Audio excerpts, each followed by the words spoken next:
Hello everyone, welcome to my YouTube channel Vartika creation. प्यारे बच्चों, आज हम कक्षा 7 का पहला पाठ पढ़ेंगे, प्रार्थना। प्रार्थना हम प्रतिदिन अपने स्कूल में करते हैं। बच्चों, प्रार्थना इसलिए की जाती है कि हमारा मन पवित्र बने, हमारे हृदय में उदारता पनपे। प्रार्थना से हमारे अंदर अच्छे भाव और अच्छे कर्म करने की इच्छा बढ़ने लगती है। बच्चों में प्रार्थना से अच्छे संस्कार विकसित होते हैं, अतः प्रार्थना हमें हमेशा सच्चे मन से करना चाहिए। तो बच्चों, हम पढ़ते हैं कक्षा 7 का पहला पाठ, प्रार्थना।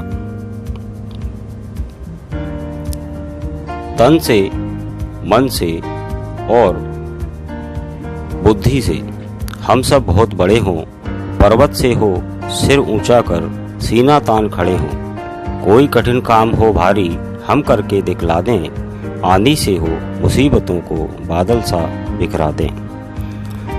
इन पंक्तियों में कवि कहता है कि हम सभी तन, मन और बुद्धि से बड़े हों, अर्थात हमारा शरीर बलवान हो। मन से भी हम सबल हों, यानी कभी भी अच्छी या बुरी परिस्थिति होने पर हमारा मन विचलित नहीं होना चाहिए। और बुद्धि भी हमारी विवेकपूर्ण हो, हमारी ऊंचाई पर्वत की तरह हो।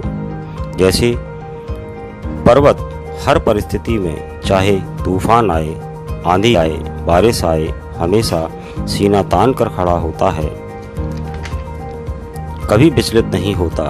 वैसे ही कैसी भी कठिन परिस्थिति हमारे सामने आ जाए तो हम उसमें विचलित ना हो और कैसा भी कठिन कार्य करके हम दिखला दें। कवि कहता है कि जैसे आंधी आकर बादलों को बिखरा देती है। आपने देखा होगा कि जब भी आंधी आती है तो बादल इधर से उधर चले जाते हैं। वैसे ही कभी भी हम पर अगर मुसीबत आए तो हम भी आंधी की तरह अपनी मुसीबतों को भगा दें।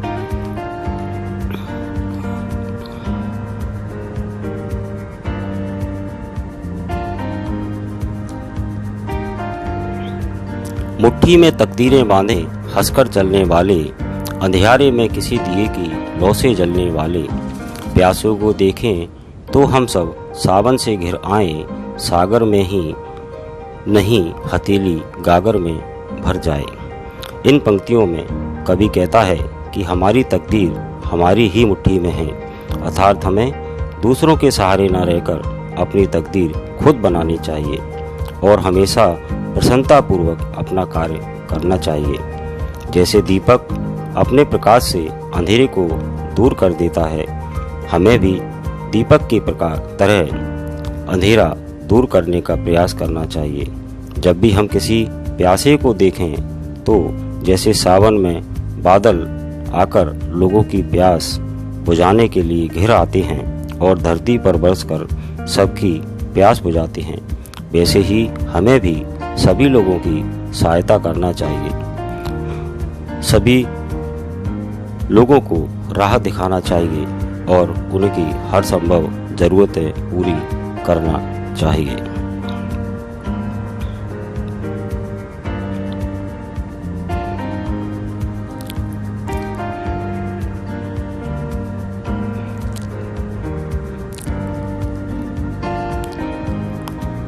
थके हुए के लिए हवा की तरह सदैव बहें हम, धरती से हो अपने सुख दुख को चुपचाप सहें हम। उठे हमारा हाथ दीन दुखियों का दुख हरने को, रहे न फुर्सत बैठे आंखों में आंसू भरने को। माए नन्हे हाथों को बस यह प्रसाद दो अपना, ये उस तक भी पहुँचे जिसको सब कहते हो सपना। इन पंक्तियों में कवि कहता है कि जैसे हवा सदा बहती रहती है और हम सबको ठंडक प्रदान करती है, वैसे ही हमको भी थके हारे लोगों को सुकून देना चाहिए, उनकी सहायता करना चाहिए। जैसे धरती माँ हमारा ध्यान रखती है, हमें भोजन पानी आदि देती रहती है, उसी प्रकार हमें भी लोगों की सहायता करते रहना चाहिए। अपने सुख दुख को हमें चुपचाप सहन करते रहना चाहिए।